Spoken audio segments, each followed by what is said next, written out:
Sarah and everyone who helped organize this. In 2016, our center released the first nationwide survey of how law enforcement uses face recognition in the United States.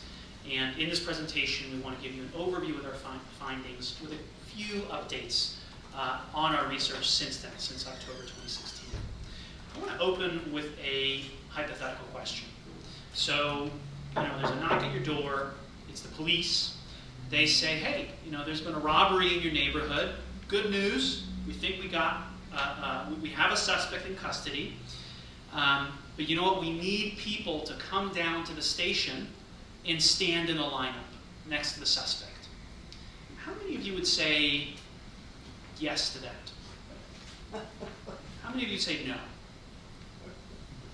So the bad news for everyone who said no is that most of you said yes without realizing it. When you went down to your driver's license office, to the DMV, and got a driver's license, more than half of all American adults are thereby enrolled in a criminal face recognition network. And that is a core finding of our study. The conversation so far has been powerful and insightful, but once or twice different speakers have said that this is an emerging technology. And we submit that this is not an emerging technology in terms of its deployment. It is, in fact, already pervasive. Very quickly, an overview of our findings and then a quick taxonomy that we developed to describe different law enforcement uses. Well, you just heard our first finding that this technology is much more pervasive and much more advanced than people realize. The second finding is that this technology will not affect everyone equally. It will have, for a variety of reasons, a disproportionate impact on African Americans. And the third finding is that this technology is not under control. And what we mean by that is that it is not regulated in a way that is remotely comparable to any other advanced law enforcement surveillance technology. Very quickly, though, it's really important, as you've seen from the presentations today, face recognition is not a monolith. There are many different ways to use this technology in law enforcement. And we created a taxonomy in our report that really looks at a couple different axes, but the two main axes are the probe and the database, or the probe or the library. So the probe is whose face is being searched, and how is that face is being searched? Who are you trying to identify? And the library is who could be identified from that search? Who are the known identities that we want to pair with that search image? We identified 4 different kinds of probe searches and kinds of probes that are used in law enforcement. The first is what we call stop and identify. This is a police officer, maybe I'm behaving suspiciously, maybe the police officer just doesn't like me, stops me in the street and says, what's your name? And I refuse to give the police officer my name, or I say Mickey Mouse, or I say, go away. And the police officer says, well, I'm going to take your photo, we'll figure out who you are. And maybe the police officer doesn't say that, actually just takes my photo. Another kind of probe image is what we call arrest and identify. This is when the police officer decides to arrest me, brings me down to the station, and when they take my mugshot, that mugshot is then taken and searched against one or more face recognition databases. Next is what we call investigate and identify. This is where a photo or a video is taken typically from something after the fact. So in this case, I don't know if you can see the degree to which you can make it out. This is surveillance camera footage from a retail store. Presumably there was a robbery of some sort, and the police are trying to identify who was in that photo. Now importantly, this doesn't need to necessarily be after the fact. This could just be taken remotely from far away. I think someone in the back of the room is doing something illegal. I'm going to take a photo of them secretly and then run that against my system. That's what we call investigate, identify. Then finally, you have real-time face recognition systems. In these systems, every single face that appears in front of the camera is sought to be identified. Every single face is searched. A couple distinctions within these distinctions. So first of all, note that 1 through 3 are targeted searches, or targeted-ish, in that it typically requires one person to decide, I want to search this face. I want to figure out who this face is. Now, granted, they could search an awful lot of faces, but they're deciding to search one particular face. whereas the fourth is every single face. That is a dragnet search or an untargeted search. The other thing to point out is that only one of these searches is really, maybe arguably two, are remotely transparent to the individual being searched. Okay? In the first instance, someone's actually stopped in the street by the police officer. The police officer takes their photo. The police officer may not say why they're taking a photo, but you might figure out that they want to figure out who you are. Whereas with the mugshot, people probably don't realize the mugshot is then used that way. Certainly with investigate and identify, this is either remote or after the fact, so it's secret.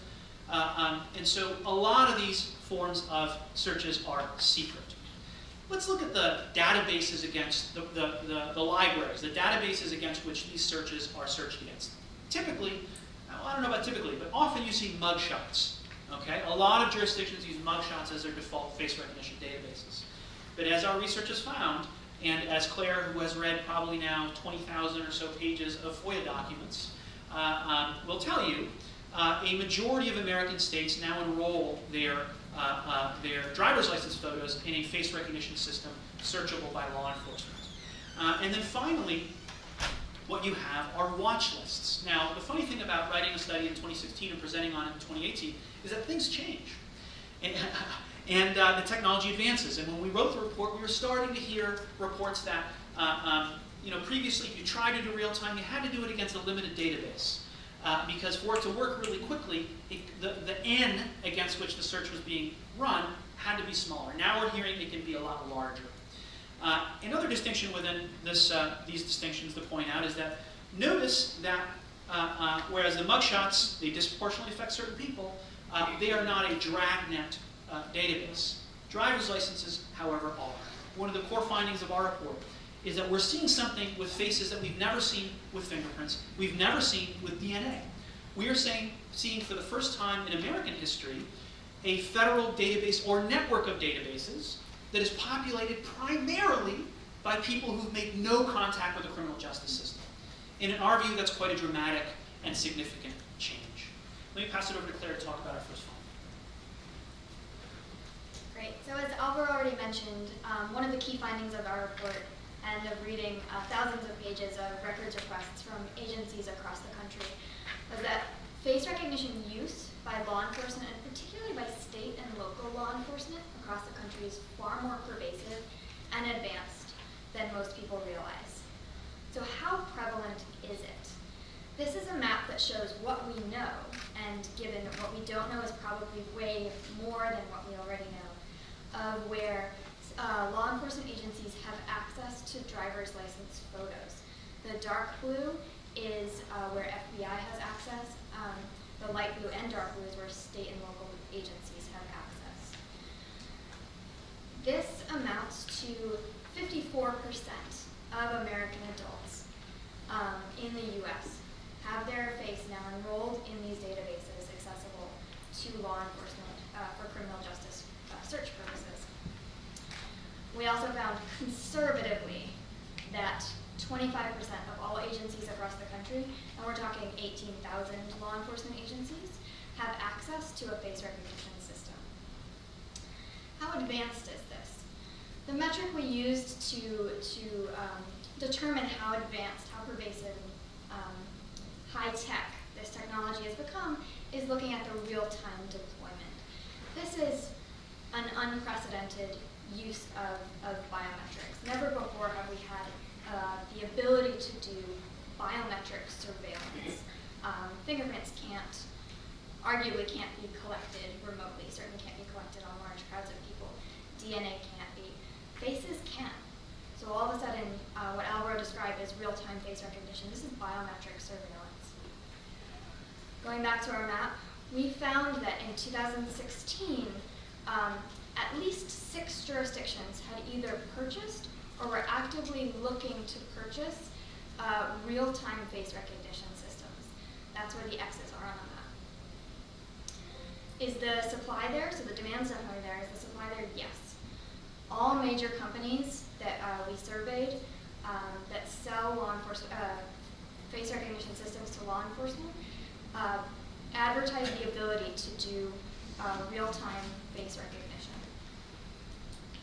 And I'm going to turn it to Jonathan to cover our second finding. So as the slide says right here, law enforcement face recognition can have a disparate impact on African Americans. And so there are two different ways that we identified largely where these systems are particularly going to have that impact. So the first is, who is the system used on? What is the context in which the system is used? So once again, this slide, which is taken from the San Diego Police Department, speaks for itself. Men are twice as likely to be targeted. 15% of women are targeted for voyeuristic reasons. 65% of teenagers are targeted for no reason. And then the bottom line that we really care about in this section, people of color were between 1.5 and 2.5 times more likely to be targeted than expected by presence in the population. So just to keep track of what's going on here, this is who face recognition is being used on. So the other side of this is, so these are the probe photos in the taxonomy that Alvaro talked about before. The other side is who's actually in the database. So who can you identify? And a lot of these systems, the databases are populated from mugshots. Mugshots are populated by who gets arrested. Here is the arrest to population ratio for African Americans as compared to Caucasians by their proportion in the population. So you can see African Americans are arrested at a far higher rate than Caucasians in jurisdictions pretty much representative of the entire United States. So over here is who is going to be looked up.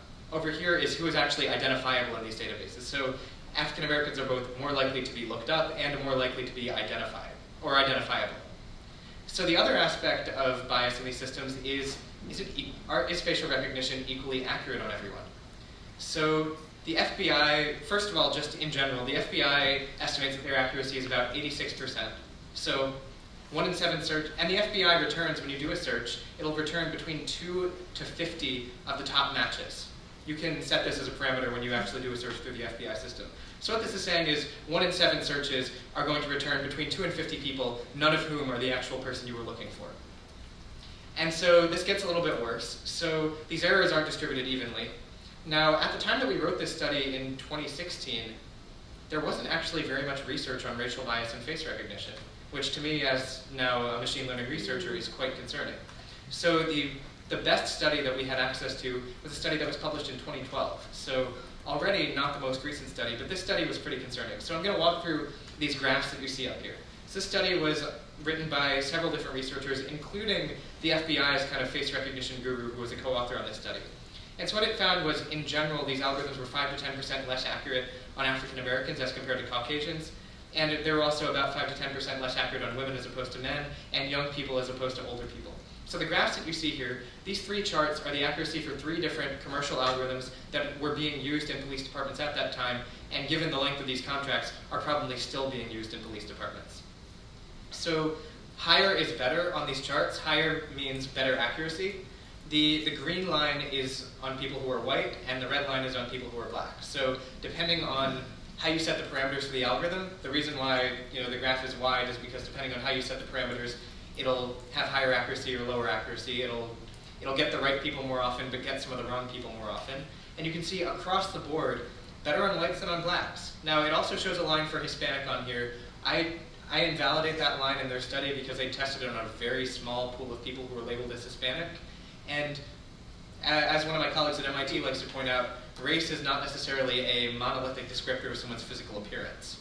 So Hispanic is a very broad category of all sorts of different physical appearances. There are no clear distinctions. The same is true for both white and black. So we need to keep that in mind whenever we look at these studies. So I think that kind of the common wisdom, the common misconception can be summarized in a frequently asked question from the Seattle Police Department. Is the booking photo comparison system, which is their face recognition system, biased against minorities? The answer, which I'm going to read word for word up here because I think it speaks for itself, is no, because machine vision only looks for a similar constellation, quote, mathematical algorithm. It does not see race, sex, orientation, or age. So this is, I do machine learning research, this is demonstrably not true. These algorithms are, of course, going to pick up on any correlations they can find, race, gender, whatever happens to be useful to them. So, but this is the common misconception in the world right now. This is, on the one hand, we have research that shows these algorithms are biased. On the other hand, when people first think of these algorithms, this is what their impression is. So I think there's a lot of work to be done in really shattering these misconceptions. So I want to give you the update since 2016 very briefly. So we made a couple of recommendations, specifically to the National Institute of Standards and Technology, which every 4 years did a survey of face recognition algorithms from companies who were trying to sell them to law enforcement, and they measured how accurate these were on several different tests. So we made a few recommendations for them. First of all, that they should, recommendation 23 up here, that they should test for various demographic qualities like race, gender, and age. Do these algorithms have differential accuracy? Second, they should do this more often than every 4 years. We all know now this technology moves incredibly quickly. Every 4 years was not going to cut it. The last big study, I believe, was in 2013, prior to this year. And the technology's clearly moved a lot since then. And then finally, continue to actually update these tests. So a couple months after we released the report, NIST went and published their new face recognition vendor test ongoing. They now test algorithms continuously. You can submit your algorithm at any time, they'll test it. You can resubmit your algorithm, new versions, and they'll continue to test it, and they'll continue to update their tests. And most encouragingly, one of the tests that they added for this new round, their first new round of testing in 4 years, was the effect of birthplace on genuine distribution. Birthplace being their proxy for physical appearance. They have access to the State Department's set of photos, and so they could use this as a way to test whether these algorithms had differential error rates. And we also hoped that the research community, people like me, would actually start to pick up and run this testing on their own. And so there's been a lot of pickup in the community since then. So one of my colleagues over at MIT, Joy Bolamwini, has been doing all sorts of projects on examining the effect of race and gender on face recognition accuracy. And one of her projects, Gender Shades, has looked into how well do gender classification algorithms do on photo databases composed of people of various physical appearances. So it's been really encouraging to see that kind of this call to action has been picked up by the community, and we are making some progress in at least identifying the problem. Not necessarily in solving the problem, but at least in identifying. So I'm going to pass it back over to Clare. So our third key finding was, as it says, that the use of face recognition by law enforcement, regardless of how pervasive it is, regardless of how long-standing it is, the oldest running system in the US has been in operation since 2001. Despite all this, there are very few controls on its use. We found that there are no comprehensive state or federal laws that govern the use of face recognition technology specifically by law enforcement. There are a few that touch upon its use in specific applications, such as face recognition off of drones or off of body cams. But by and large, this is a completely unlegislated territory. No agency that we surveyed had a warrant requirement prior to submitting or prior to running a search or prior to submitting somebody into a database. Only 20% of the agencies that we surveyed clearly required any type of individualized suspicion. And a lot of agencies didn't narrow their use of face recognition technology to suspects of a crime or just suspects and victims of a crime.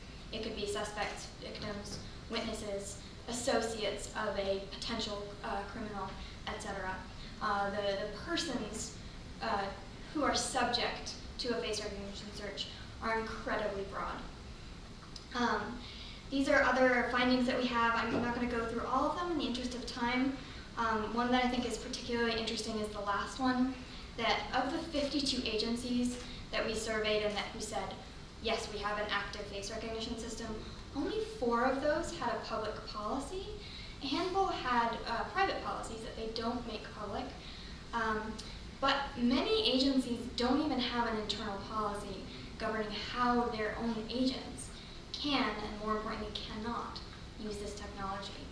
So not only is the legislature not regulating this technology, the agencies themselves aren't necessarily regulating how they, or tracking how they use the technology.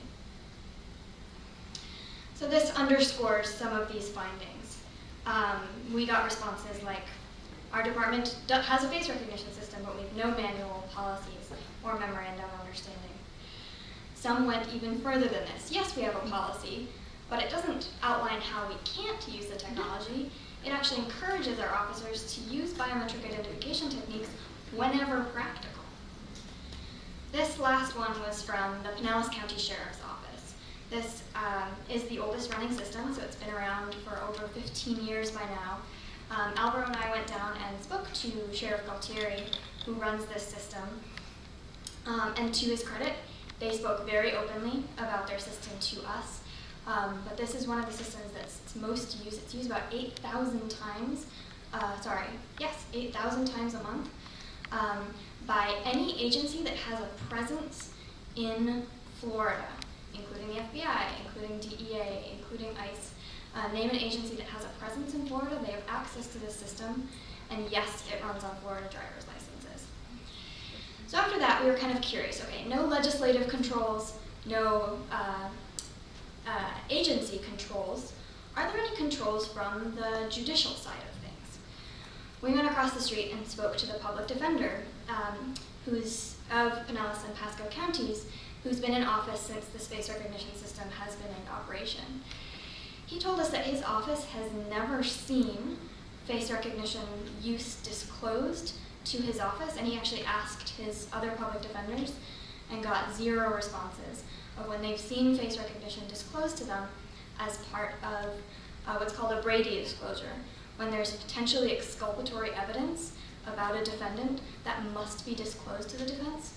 In no instance has face recognition ever been disclosed in a system that's been in operation for 15 years that sees 8,000 searches a month. So the bottom line here is no judicial controls either.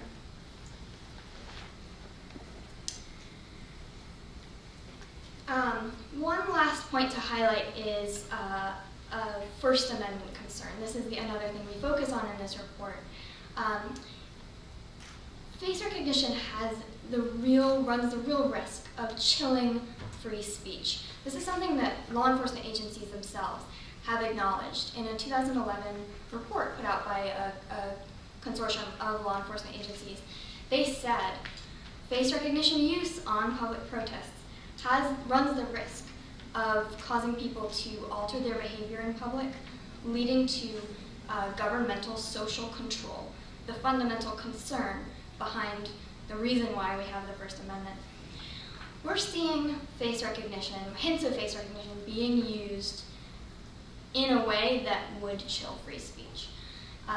In Baltimore County, after the death of Freddie Gray in police custody, it transpired that law enforcement, they were using Geophidia, which is a social media monitoring tool, to collect photos that were then photos and videos that were then run on their face recognition system to send identities back to the officers on the ground who were policing those protests. So First Amendment, very, very real concern here in the US today with face recognition.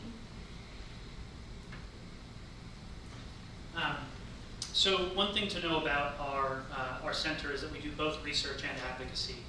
And we purposefully structured our final report, which I welcome you to check out at www.perpetuallineup.org, is we accompany the report with a series of what we could call plug-and-play policy recommendations. And so the report had recommendations, a model bill that a legislator could introduce. We had a model use policy for police department that they could adopt.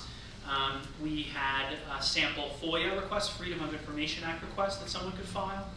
And we also have recommendations for companies and community leaders, including one-page summaries of how face recognition was being used in each of these jurisdictions. So a couple of things that have come from this investigation and the work of many others, including folks at the Electronic Frontier Foundation, the Electronic Privacy Information Center, the ACLU, Constitution Project. There was a major oversight hearing, a full House Oversight Committee, when Jason Chaffetz chaired this committee, that was extraordinarily skeptical about how law enforcement was using the technology. After our report, the ACLU of Vermont took our finding that the Vermont's use of face recognition on driver's licenses was potentially violating Vermont state law, and they successfully pressured the Attorney General of Vermont to actually halt that state's use of the system as a result of that legal violation. In Maryland, Delegate Charles Sidner III introduced a bill that was modeled after our model bill. And in New York, there have been ongoing conversations between New York State government and advocates on how to address some of the problems raised in the report and in the research of some of our colleagues. We want to close on a view of what the future might bring to this space. And for that, I'll turn back to Clare. So it's interesting to have the first part of this discussion focus on what happened 100 plus years ago, because it almost feels like we're coming full circle. And in a moment, I'll share what that means. The first thing I want to focus on in terms of where are we going with face recognition is body cameras. So as many of you probably know, body cameras are seeing massive proliferation used by law enforcement across the country. Many companies are actively looking at combining this technology with face recognition, particularly with real-time face recognition. Why is this particularly concerning? Why is this different from the already concerning issue of real-time face recognition off of static surveillance cameras? Well, this would be a system, and the way that the companies envision this is a system where maybe an officer gets an alert in his headphone or on his mobile device saying, oh, the person you just passed, there's a 60% confidence, there's 60% chance that that person is wanted for aggravated assault and is considered armed and dangerous. All of a sudden, the final arbitration of that 60% confidence level on the part of an algorithm is an officer who needs to decide in that instant whether or not to draw his weapon. Is he in a situation that warrants the use of force? The technology is not ready for this. And I don't think law enforcement officers are ready for this either. And yet companies are not only ready to deploy this, they already are deploying this. Motorola has announced that they have this system up and running already. A company called Digital Barriers that operates in the UK has said they have this system up and running. So this is not only the near future, this is like the imminent future. I want to focus for a moment on real-time surveillance and what this could possibly look like. We don't have to look very far. We can look to China to see what a real-time surveillance system looks like. China's goal right now is to enroll all citizens into a face recognition database that's searchable by thousands of cameras across the country. They're also using face recognition to essentially to geofence certain regions, particularly Uyghur Muslim majority areas in Western China, to monitor any time an individual goes outside his zone of normal behavior, which would be his home and his workplace, to monitor for potential terrorist activity, but on a more honest level, to monitor when a Muslim minority Chinese individual is deviating from either being at home or being at work. Expanding to looking at applications elsewhere, we've heard from earlier today the use of face recognition to monitor jaywalking in China, an offense that I would be willing to bet, if we're all honest, we're all probably guilty of. And looking at the First Amendment implications, the Russian government actively uses face recognition to identify, find, and arrest public or political protesters in Russia. Why does this matter? We can say, this is the United States, or, you know, we're from France, we're from democratic countries. Well, in the United States, the fundamental issue here is that there are no rules against the application of face recognition to catch jaywalkers. There are no laws against the use of face recognition to identify public protesters. And then here's where we come full circle to what we were talking about in terms of physiognomy and phrenology from over 100 years ago. I think we'd like to think that the era of measuring the bumps on people's heads or the how close their eyebrows are to determine their propensity for criminality is a thing of the past. Well, it's not. There's a company called Faceception based in Israel, and they claim to already have a contract with a defense agency somewhere in the world to do exactly that. They purport to be able to identify somebody's propensity to commit terrorism in particular, but also to commit other forms of criminal behavior based on the structure of their face. This is what face recognition makes possible, and in the absence of laws and transparency around this, this is only going to become more prevalent. So this is the information about our report. This is where you can find it, and these are our Twitter handles if you want to ask us any questions later if something comes to you. But with that, I will leave it to questions.